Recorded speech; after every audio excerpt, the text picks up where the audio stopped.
Pai do Senhor, irmãos, glória a Deus, que Deus abençoe sua vida. Hoje vou estar compartilhando um pouco com você a palavra de Deus, né? E se o tempo permitir, não é isso, pastor? Vou estar contando também um pouco do meu testemunho, por mais que vocês às vezes já assistiu, né, meu documentário, ouviu também em outras igrejas, ou até mesmo comprou meus livros, enfim, não sei. Mas todos os lugares nós devemos apregoar a palavra do Senhor e contar também o que o Senhor fez nas nossas vidas. E essa pregação, eu não quero também usar minha tonalidade de voz muito alta, mas para que você possa compreender aquilo que Deus fez na minha vida.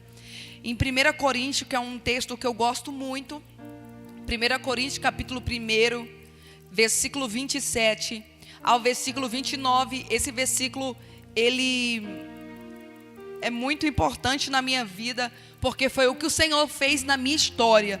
E o mesmo Deus que mudou a minha vida, eu quero dizer para você que Ele quer mudar a tua vida. Ele quer mudar a tua história. Ele quer dar um novo rumo para você.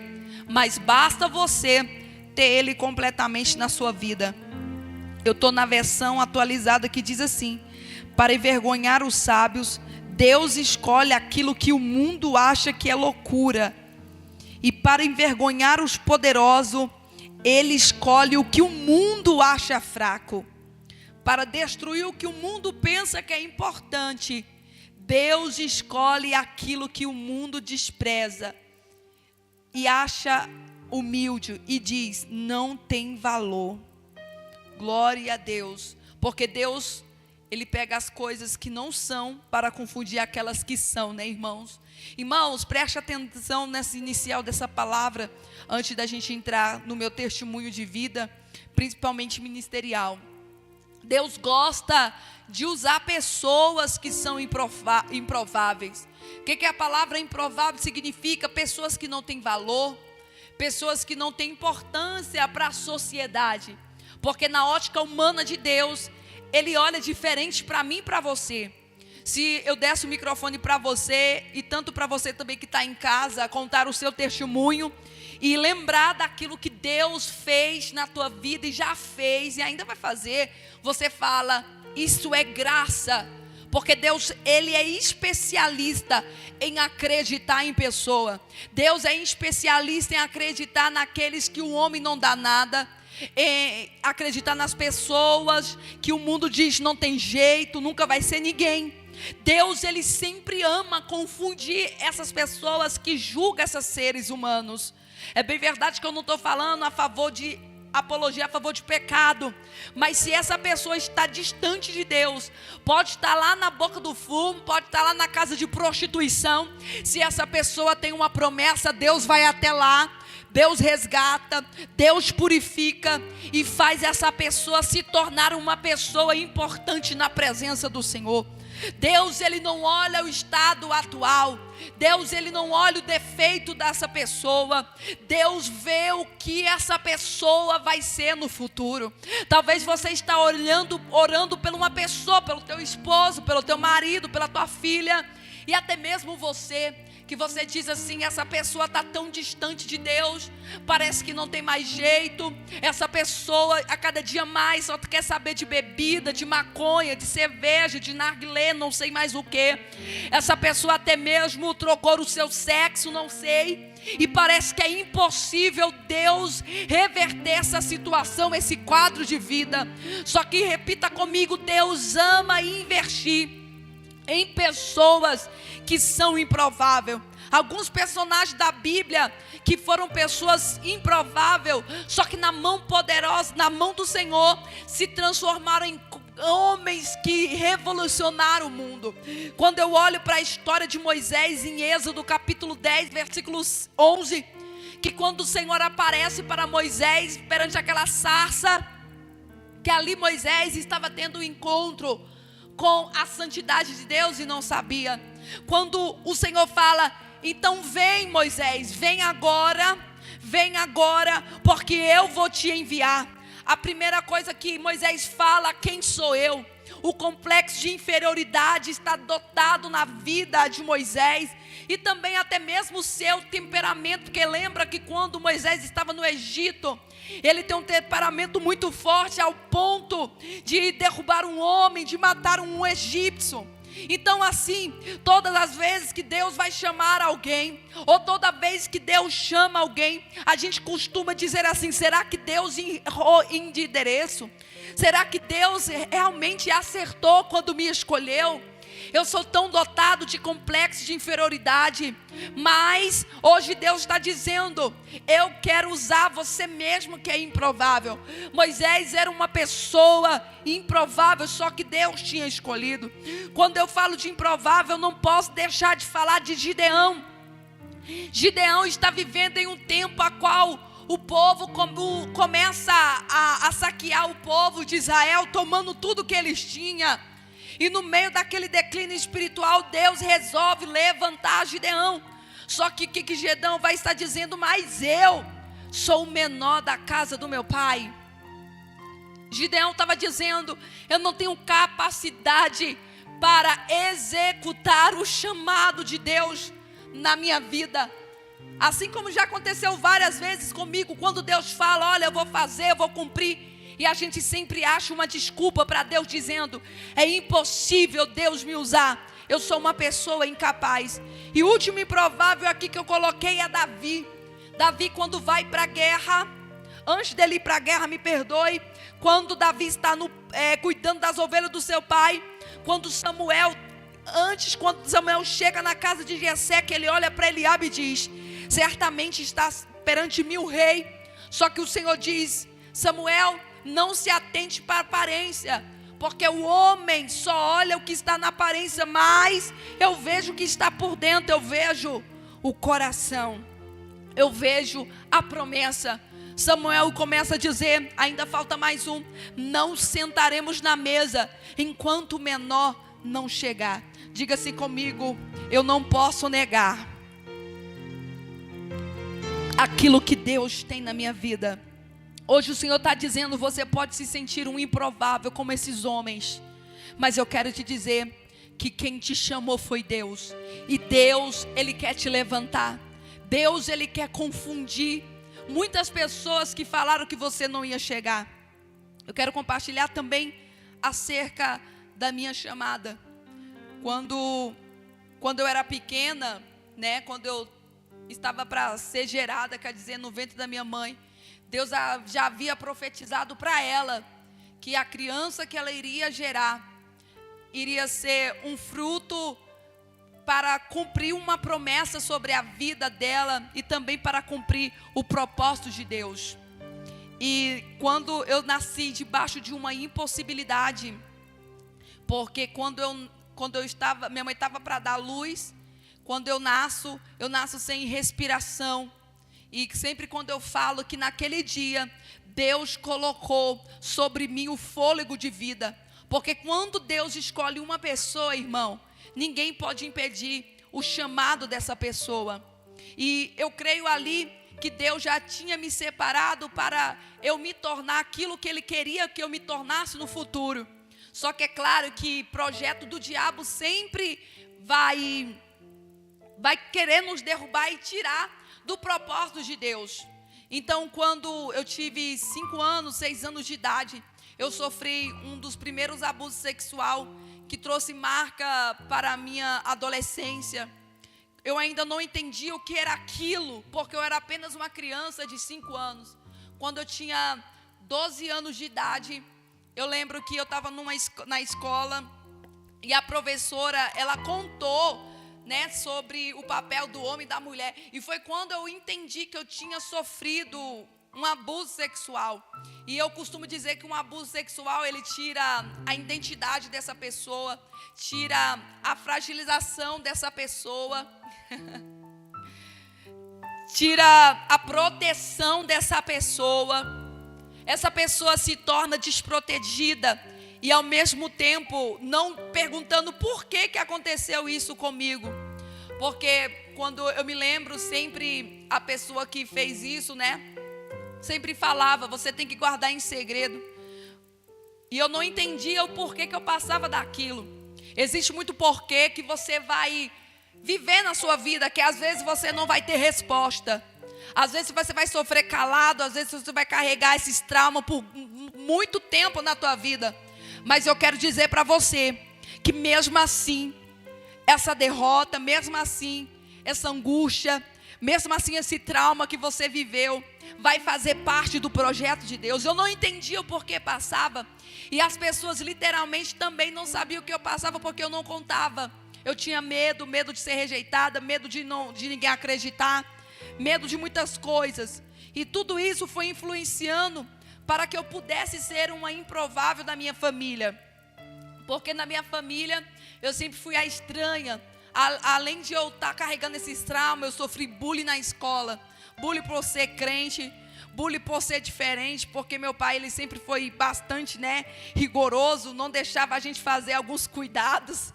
Então assim, as pessoas sempre olhavam, ria, e já sofri bullying a ponto de apanhar na escola, essas coisas todas. E sempre eu cresci com uma revolta dentro de mim, dizendo, realmente eu nasci para sofrer. Realmente eu nasci para ser um improvável. Realmente eu nasci simplesmente por existir.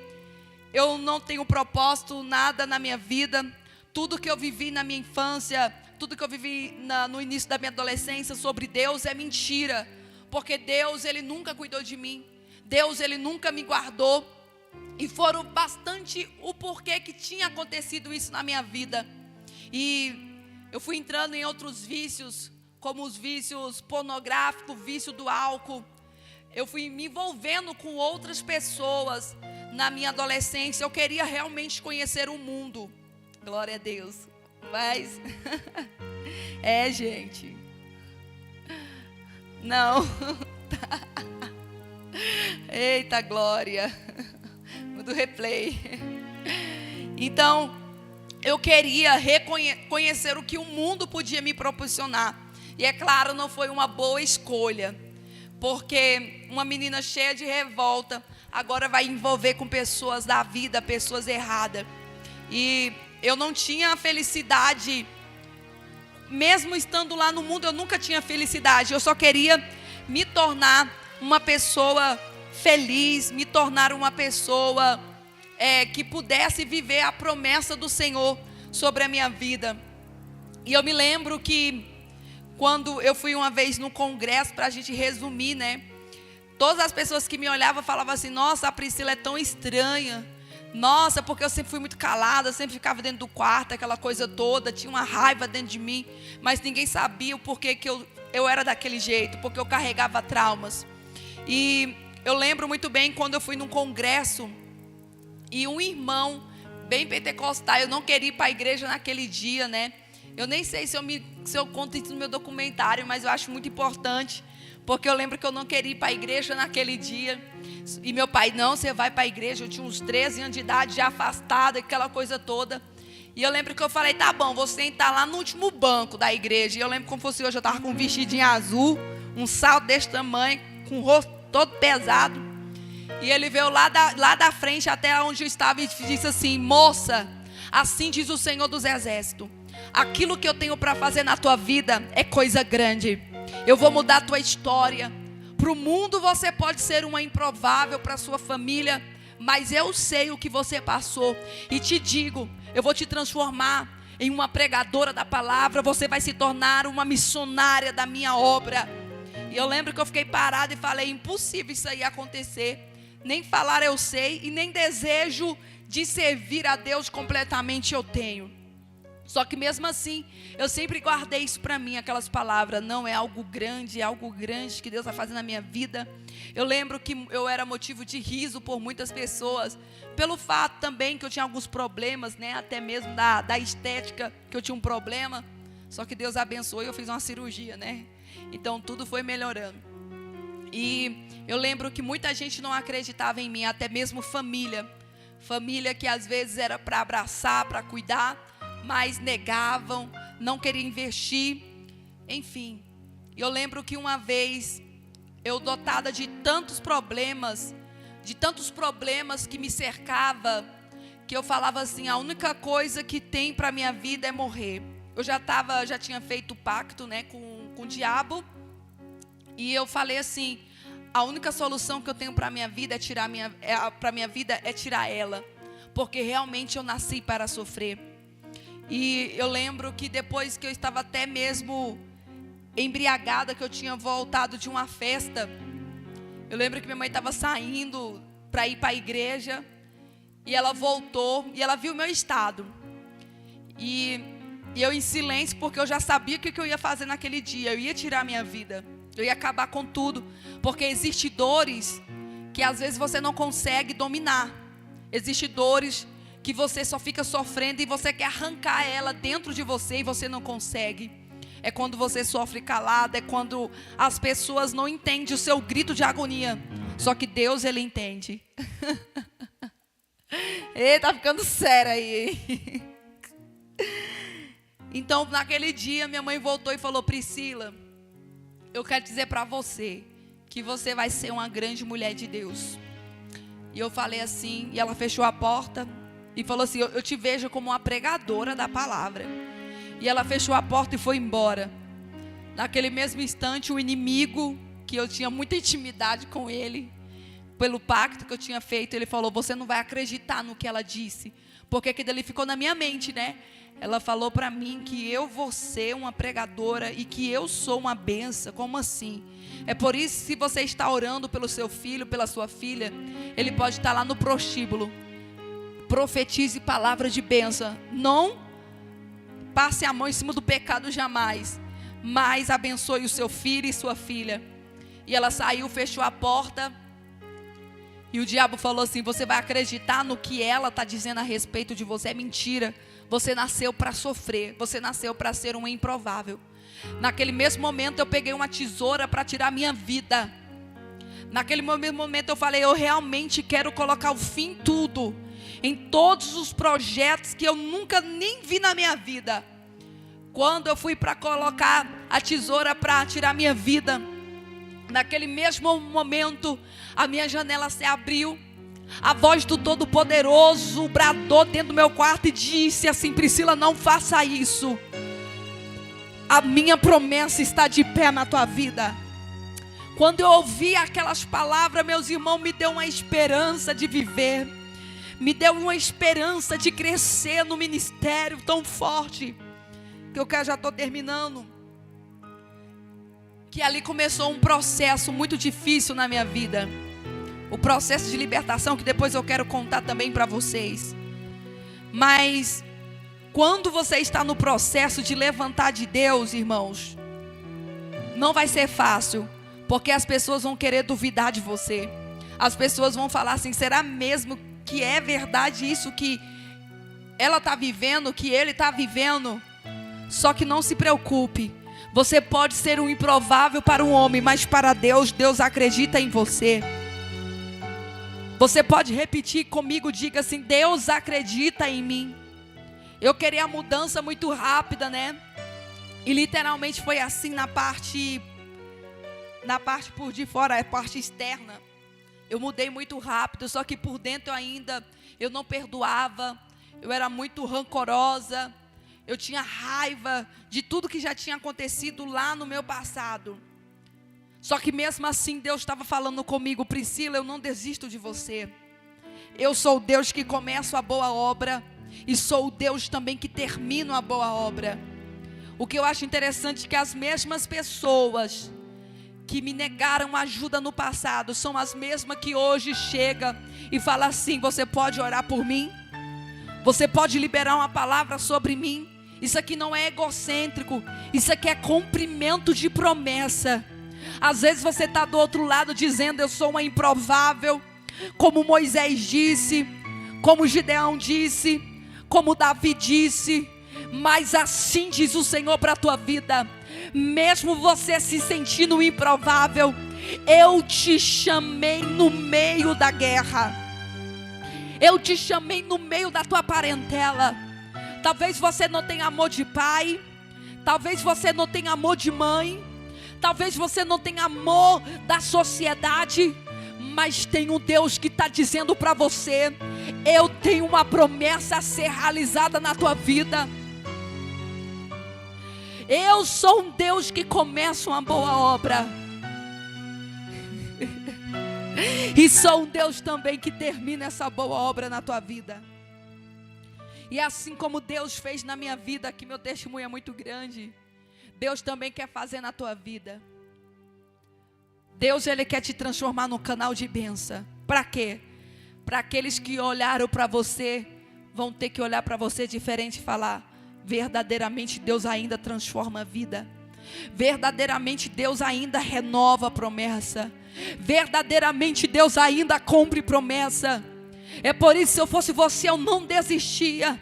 Eu sei que existe dores, eu sei que existe tribulação, mas Deus está dizendo: mesmo assim, eu insisto em acreditar em você. Eu vou te levantar, eu vou agir na tua vida e vou te levantar nessa terra. Fecha teus olhos e diga assim comigo: Senhor, muito obrigado. Senhor, eu posso me sentir a pessoa mais improvável, mas mesmo assim, o Senhor me escolheu. O Senhor me escolheu. O Senhor está dizendo para cada um de vocês: vocês são escolhidos. Eu sei o que você passou, eu sei das afrontas que você passa, só que mesmo assim, eu continuo te escolhendo. Aleluias. Que Deus abençoe a sua vida, em nome do Senhor Jesus Cristo.